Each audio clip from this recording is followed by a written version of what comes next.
আপনি দেখছেন news now, আমরা জানি কোনটা খবর। সোমবার অর্থাৎ আজকে সকালে কেন্দ্রীয় স্বরাষ্ট্রমন্ত্রী অমিত শাহর সঙ্গে কথা বলেছেন মুখ্যমন্ত্রী। রাজ্যের অভূতপূর্ব বন্যাজনিত বিপর্যয় পরিস্থিতির সর্বশেষ অবস্থা সম্পর্কে স্বরাষ্ট্রমন্ত্রীকে অবগত করেছেন মুখ্যমন্ত্রী। এরপরেই স্বরাষ্ট্রমন্ত্রী রাজ্যের বন্যা পরবর্তী পরিস্থিতি নিয়ন্ত্রণে সর্বতোভাবে সাহায্য করবেন বলে আশ্বাস দিয়েছেন মুখ্যমন্ত্রীকে। তিনি জানিয়েছেন, কেন্দ্রীয় সরকারের পক্ষ থেকে একটি দলকে শীঘ্রই রাজ্যের পরিস্থিতি সরেজমিনে খতিয়ে দেখতে পাঠানো হবে। যেমনটা আমরা জেনেছি যে আজকে সকালবেলাতেই কিন্তু মুখ্যমন্ত্রীর সঙ্গে স্বরাষ্ট্রমন্ত্রীর কথা হয়েছে এবং মুখ্যমন্ত্রী মানিক সাহা তার সামাজিক মাধ্যমে একটি পোস্ট করে এই বার্তা জানিয়েছেন এবং স্বরাষ্ট্রমন্ত্রী এটিও জানিয়েছেন যে আর কিছুদিনের মধ্যেই হয়তো কেন্দ্রীয় সরকারের একটি সেন্ট্রাল টিম রাজ্যে আসবে বন্যা পরবর্তী পরিস্থিতি সরেজমিনে খতিয়ে দেখতে। এই খবরের পাশাপাশি একই সঙ্গে আরো একটি বিশেষ বিষয় আপনাদেরকে জানিয়ে রাখি যে কিছুদিন আগেই একটি বিষয় নিয়ে বারবার চর্চা হচ্ছিল। বাংলাদেশের বিভিন্ন সামাজিক মাধ্যমে একাধিকবার অভিযোগ করা হচ্ছিল যে ভারতের থেকেই জল ছাড়ার কারণে বাংলাদেশ প্লাবিত হয়ে গিয়েছে। তবে আজকে বাংলাদেশ থেকে ভারতের সীমান্তবর্তী এলাকায় জল প্রবেশ করছে, যা ধীরে ধীরে ভয়াবহ আকার ধারণ করছে বলে অভিযোগ করা হচ্ছে। শনিবার বিকেল থেকে বাংলাদেশের গোমতীর বাঁধ কেটে দেওয়ার ফলে বাংলাদেশের ভেতরের গ্রামগুলি দ্রুত জলের নিচে চলে যায়, যা শেষ পর্যন্ত ভারতেও প্রভাব ফেলছে বলে অভিযোগ। কলমজোড়া থানার অন্তর্গত সীমান্তবর্তী এলাকাগুলিতে এখনো পর্যন্ত এই বন্যার জল প্রবেশ করছে, যা দ্রুত বাড়ছে বলে অভিযোগ করা হচ্ছে। অর্থাৎ একেবারে যে পরিস্থিতি চলছে বাংলাদেশ এবং ত্রিপুরা সীমান্তবর্তী এলাকাতে গত কয়েকদিন ধরে যে বৃষ্টিপাত হয়েছে এবং তার ফলে বন্যা পরিস্থিতি বাংলাদেশ এবং ত্রিপুরা উভয় জায়গাতেই চলছে এবং সেক্ষেত্রে এই যে একে অপরের দিকে যে অভিযোগ করার বিষয়, সেক্ষেত্রে কিন্তু শনিবার দিনকে রাত্রিবেলাতে দিল্লির তরফ থেকে একটি নোটিফিকেশনও জারি করা হয়েছিল, যেখানে স্পষ্টভাবে বলা হয়েছিল যে ভারতের তরফ থেকে কিন্তু কোনোভাবেই কোনো যে অসহযোগিতা বা জল ছাড়া হয়নি, যার ফলে কিন্তু বাংলাদেশ প্লাবিত হতে পারে, সেটা স্পষ্টভাবেই কিন্তু দিল্লির তরফ থেকে বলে দেওয়া হয়েছিল। এই দুটি বিষয় নিয়েই আমরা কথা বলবো। তবে প্রথমেই যে বিষয়টি যে রাজ্যে কেন্দ্রীয় টিম আসতে চলেছেন এবং আমরা জানি যে কিছুদিন আগেই রাজ্যের যে সর্বদলীয় বৈঠক হয়েছিল, মুখ্যমন্ত্রী সেই যে বৈঠক ছিল সেটা পৌরোহিত্য করেছিলেন মুখ্যমন্ত্রী এবং সেখানে বিরোধীদের তরফ থেকে একটি মাত্রই সবচেয়ে বড় দাবি ছিল। সেই দাবি হচ্ছে যে রাজ্যের যে বন্যা পরিস্থিতি, সেই বন্যা পরিস্থিতি খতিয়ে দেখতে একটি সেন্ট্রাল টিমকে রাজ্যে অবশ্যই আসতে হবে এবং তারপরেই কিন্তু মুখ্যমন্ত্রী সেই বিষয়টিকে একেবারে মান্যতা দিয়েছেন এবং সেই যে বিরোধীদের তরফ থেকে যে বার্তা, সেই বার্তা কিন্তু স্বরাষ্ট্রমন্ত্রীর কাছে পৌঁছে দিয়েছেন। তারপরেই স্বরাষ্ট্রমন্ত্রীর তরফ থেকে এই প্রতিক্রিয়া আজকে পাওয়া গেছে। বিস্তারিত জানবো আমাদের প্রতিনিধি অরূপ চক্রবর্তীর কাছ থেকে। অরূপ, আজকে সকালবেলাতেই মুখ্যমন্ত্রীর সঙ্গে স্বরাষ্ট্রমন্ত্রীর কথা হয়েছে, বিস্তারিত কি জানতে পারছো?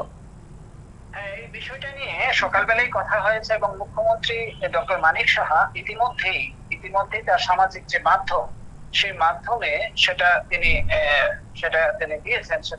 সেখানে তিনি উল্লেখ করেছেন যে কেন্দ্রীয় স্বরাষ্ট্র, যেটা তুমি একটু আগেই বললে, যে কেন্দ্রীয় স্বরাষ্ট্রমন্ত্রী অমিত শাহর সঙ্গে তার কথা হয়েছে এবং রাজ্যের যে বন্যা পরিস্থিতিকে তিনি সেখানে তুলে ধরেছিলেন স্বরাষ্ট্রমন্ত্রীর কাছে। বন্যা পরিস্থিতির পরবর্তী যে এখন পর্যায়ে চলছে সেই বিষয়গুলিও আনুপূর্বিক সেখানে বর্ণনা করেছেন। এর পরপরই যেটা তিনি বলেছেন সামাজিক মাধ্যমে যেটা তুলে ধরা হয়েছে, সেটা হচ্ছে যে উনি বলেছেন যে কেন্দ্রীয় স্বরাষ্ট্রমন্ত্রী ওনাকে আশ্বস্ত করেছেন যে ইতিমধ্যেই খুব শীঘ্রই একটি কেন্দ্রীয় প্রতিনিধি দল সেখানে ত্রিপুরায় পাঠানো হবে এবং বন্যা পরবর্তী যে পরিস্থিতি সেখানে রয়েছে, এই পরিস্থিতির মূল্যায়ন এবং তার যে সরজমিনে যে খতিয়ে দেখা, এই বিষয়গুলি দেখার জন্য, নিরূপণ করার জন্য, সবকিছু বিষয় খতিয়ে দেখার জন্য কেন্দ্রীয় প্রতিনিধি দল সেখানে আসবে খুব শীঘ্রই। কোট আনকোট সেটা বলেছেন তিনি, খুব শীঘ্রই প্রতিনিধি দল সেখানে আসবেন।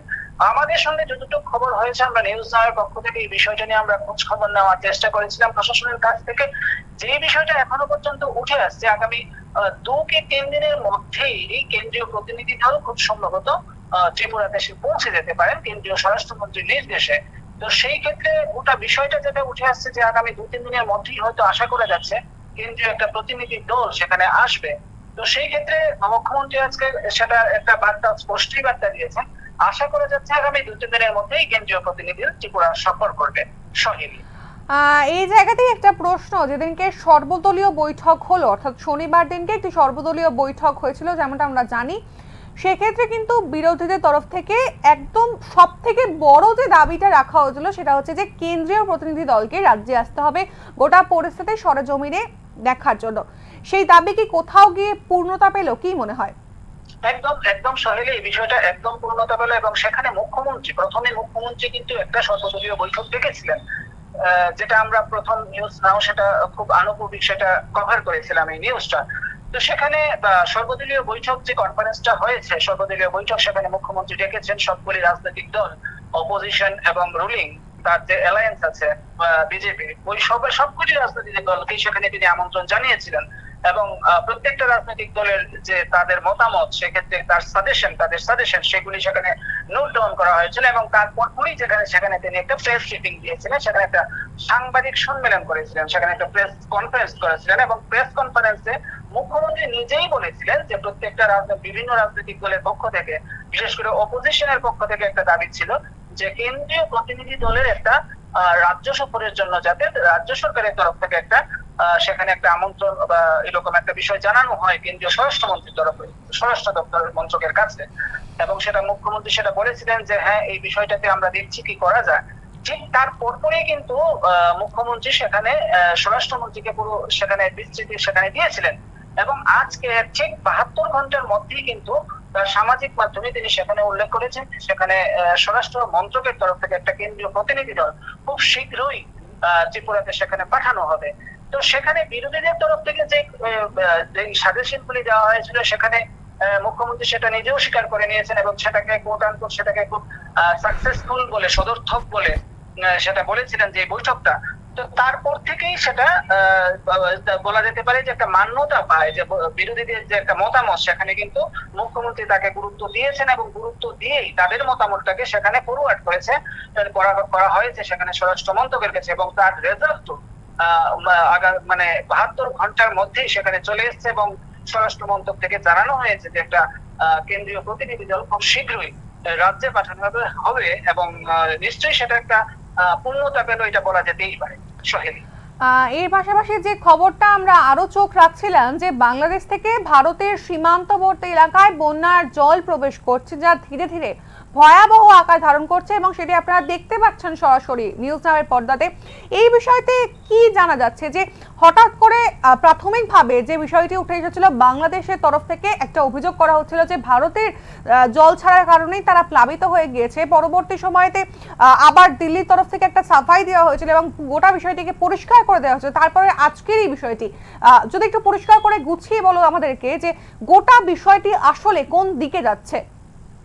একদম সোহেলি, দেখো যখন ডম্বুরের বাঁধ সেটা অটোমেটিক একটা সিস্টেম থাকে, যেটা বাঁধ দেওয়া হয় সেখানে একটা অটোমেটিক সিস্টেম থাকে, যখন তার লেভেলটা ক্রস করে অটোমেটিক সেই বাঁধ খুলে যায়, ডোরগুলি উইন্ডোগুলি খুলে যায় এবং সেখান থেকে অ্যাক্সেস জল সেটা বেরিয়ে যায়। এটাই সিস্টেম, এটাই প্রক্রিয়া। তো সেই ক্ষেত্রে বাংলাদেশ থেকে অভিযোগ করা হয়েছে যে ডম্বুরের বাঁধ সেখানে খুলে দেওয়া হয়েছে এবং এই কারণে বাংলাদেশ বন্যা হয়ে গেছে সেখানে। এবং তার ঠিক পরপরই কিন্তু নতুন দিল্লি, নয়া দিল্লি সেখানে তার প্রতিক্রিয়া দিয়েছে এবং বলেছে যে না, এটা বিষয়টা এইরকম না, বিষয়টা হচ্ছে অটোমেটিক সেখানে খুলে যায়। বরং উল্টো সেন্ট্রাল গভর্নমেন্ট থেকে, কেন্দ্রীয় মন্ত্রক থেকে, স্বরাষ্ট্র মন্ত্রক থেকে, সেখানে গৃহ মন্ত্রক থেকে বলা হয়েছে বা ঢাকাকে বলা হয়েছে যে না, তোমাদের এখান থেকে জল বরং আমাদের ত্রিপুরাতে চলে এসছে, বিশেষ করে কাটাখাল, হাওড়া এবং গোমতী নদী দিয়ে সেখানে জল, অ্যাক্সেস জল, বাংলাদেশের বন্যার জল সেটা ওভারফ্লো করেছে ত্রিপুরাতে এবং সেই কারণে এখানে একটা ওয়াটার লক সিচুয়েশন হয়ে গেছে, অভূতপূর্ব একটা বন্যা পরিস্থিতি সেখানে হয়েছে। এই বিষয়টাই কিন্তু আজকে আমাদের যে প্রতিনিধি সেখানে রয়েছে সেখানে বক্সনগরের প্রতিনিধি, উনি কিন্তু পাঠিয়েছেন যে সেখানে যে আমাদের সীমান্তবর্তী এলাকাগুলি রয়েছে, বিশেষ করে কলমচোরা, বক্সনগর, এইসব এলাকাগুলি, এই এলাকাগুলি দিয়ে কিন্তু বাংলাদেশের যে বাংলাদেশের যে অ্যাক্সেস জল হয়ে গেছে, ফ্লাড সেখানে হয়েছে। গত শনিবারই তুমি একটু আগে বললে, গত শনিবার সেখানে ডুমুরে সেখানে যে বাঁধটা, গোমতীর যে বাঁধ সেখানে বাংলাদেশ সেখানে খুলে দিয়েছে। তো সেই ক্ষেত্রে বাংলাদেশ সেখানে তার নিম্ন অঞ্চলগুলি সেখানে ওভারফ্লো হয়েছে এবং সেই জলটাই কিন্তু ওভারফ্লো করে সেখানে বক্সনগর, কলমচোরা ইত্যাদি এলাকাগুলিতে এখন সেটা উল্টো গঙ্গা বইছে। তো স্বাভাবিকভাবেই ভারত যেখানে যে বিষয়টাকে প্রতিক্রিয়া দিয়েছিল যে বাংলাদেশের জলটাই সেখানে ওভারফ্লো করে ত্রিপুরাতে ঢুকেছে, বিশেষ করে কাটাখাল, হাওড়া এবং গোমতী নদী দিয়ে, এবং যে কারণে এখানে ওয়াটার লক, যেখানে আগরতলা শহরের এরকম অনেকগুলি জায়গা রয়েছে যেখানে কোনোদিন বন্যার জল সেখানে ঢুকেনি তাদের ঘরে এবার জল ঢুকেছে। এই যে একটা বিষম পরিস্থিতি, অভূতপূর্ব বন্যার বিধ্বস্ত পরিস্থিতি, এটার মূল কারণ কিন্তু বাংলাদেশ থেকে একটা জল মানে একটা ওভারফ্লো সেখানে হয়েছে, কেন্দ্রীয় মন্ত্রক থেকে সেখানে বলা হয়েছে। তার ঠিক পরপরই আজকে ফুটেজ সেখানে ধরা পড়ছে নিউজ নাওয়ের এক্সক্লুসিভ ফুটেজ সেখানে, যে বক্সনগর কলমচুড়া এলাকা দিয়েই বাংলাদেশের যে ওভারফ্লো জল সেটা কিন্তু ঢুকছে। তো স্বাভাবিকভাবেই সেটা বলা যেতে পারে যে বাংলাদেশ যে এলিগেশনটা লাগিয়েছিল যে ডুম্বুরের জল সেখানে ছেড়ে দেওয়ার ফলে ওদের ওভারফ্লো হয়েছে, বিষয়টা এরকম না। বিষয়টা কিন্তু কাউন্টার সেখানে ভারত ঠিক ভাবে সেটাকে ঢাকাকে জানিয়েছে, এবং তার প্রমাণ কিন্তু এখন নিউজ নাওয়ের পর্দায় সেখানে রয়েছে। বক্সনগর কলমচুড়া ইত্যাদি এলাকাগুলি দিয়ে কিন্তু ফ্রটানে মানে সজোরে জল ঢুকছে, বন্যার জল, এবং সেই কারণে সংশ্লিষ্ট এলাকাবাসী কিন্তু আতঙ্কগ্রস্ত। এই ব্যাপারে আর কোনো সন্দেহ নেই। সোহেল, অনেক ধন্যবাদ তোমাকে। যেমনটা আপনাদেরকে জানাচ্ছিলাম যে বাংলাদেশ থেকে ভারতের সীমান্তবর্তী এলাকায় বন্যার জল প্রবেশ করছে এবং এই জল ধীরে ধীরে বাড়ছে এবং গোটা বিষয়টি নিয়ে কিন্তু একটা ভয়াবহ আকার ধারণ করছে। প্রত্যেকটা এই কলমচোরা বক্সনগর এলাকার বাসিন্দারা একেবারে ভীত সন্ত্রস্ত হয়ে পড়ছেন। এই কিছুদিন আগেই মাত্র তারা সবাই বন্যার কবল থেকে উঠেছেন, তারপরে আবারও এই বাংলাদেশের জল ওভারফ্লো করে আবারও ত্রিপুরাতে ঢোকার ফলে কিন্তু আবারও বক্সনগর কলমচোরা এই সমস্ত এলাকাতে জল ঢুকছে এবং এই জলের স্তর কিন্তু আস্তে আস্তে বাড়ছে এবং যেভাবে জলের স্তর বাড়ছে সেটি কিন্তু একটা ভয়াবহ আকার ধারণ করছেন। বক্সনগর কলমচোরা এলাকা থেকে আমাদের প্রতিনিধি মোশাররফ হোসেন তিনি আমাদেরকে যে এক্সক্লুসিভ ফুটেজ পাঠিয়েছেন, সেখানে এই এলাকার বাসিন্দারা তারা কিন্তু সরাসরিভাবে এই যে পরিস্থিতি সেই পরিস্থিতির বিবরণ দিয়েছেন। তাদের তরফ থেকে কি প্রতিক্রিয়া পাওয়া গেছে শুনবো।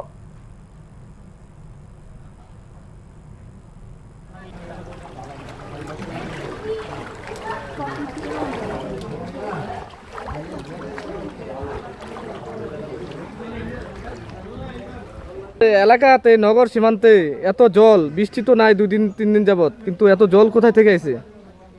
এটা তো বাংলাদেশের জল। এত পরিমাণ জল বাংলাদেশ থেকে আইছে? হ্যাঁ আপনারা এই নগর ভারতের নগরে জল অলরেডি আইসে গেছে না? হ্যাঁ, অলরেডি এসে গেছে। আজকে 3 দিন যাবত জল শুধু বাড়তেইছে। 3 দিন ধরে জল বাড়তেছে? হ্যাঁ। এর আগে এমন হয়েছে নি কোনদিন বা জল আইছে এত? তখন অত একটা 74-এ একটা বন্যা গেছে ঠিক তদ্রুপ এরকম, আর 83-র একটা বন্যা গেছে এরকম, আর 24-এর একটা বন্যা আজকে দেখা দিল। কত পরিমাণ জল আছে এখানে?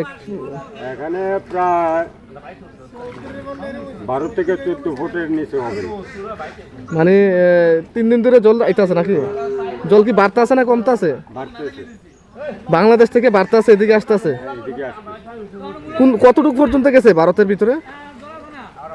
মোটামুটি কতটুকু বলতে আমি এইটুকুকে অত বুঝতাম পারছি যে এটা আমাদের এই যে 150 গজ এরিয়া, এই 150 গজ এরিয়ার ভিতরে পুরো বাড়িঘর ডুবে গেছে। হ্যাঁ, মোটামুটি বাড়িঘর অত উঠানে উঠে গেছে, আর আরেকটা দিক ফেন্সিং ফাড়িও আবার 150 গজের ভিতরেও অনেক বাড়িঘরে ঢুকছে। আচ্ছা, মানে এখানে কি কোনো বাড়িঘর ডুবছে? জলের মতো তোলা হয়েছে আমরা ভারতের?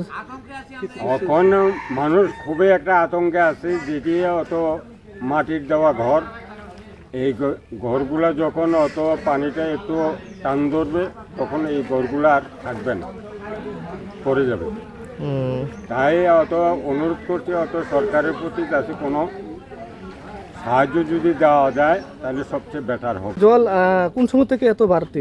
কালকে ছিল একদম ওই খোটাটার কাছে, আজকে একদম আজকে পুরা জলটা বেড়েছে। এটা কোন জায়গা? এটা হলো নগর।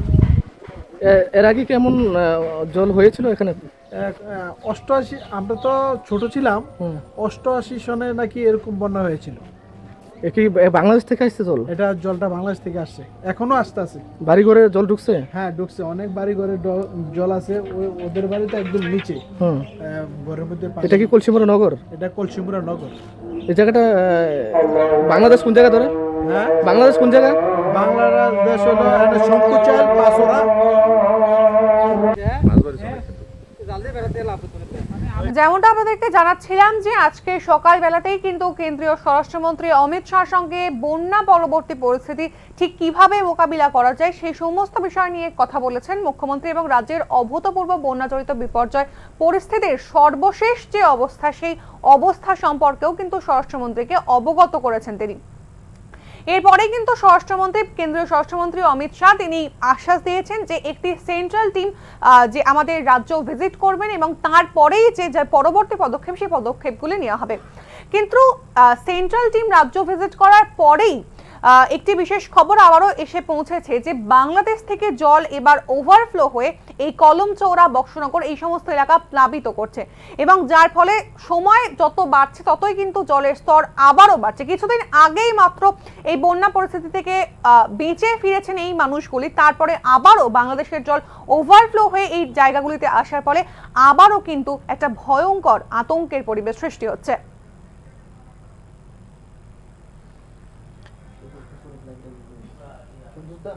দিয়ে দাও।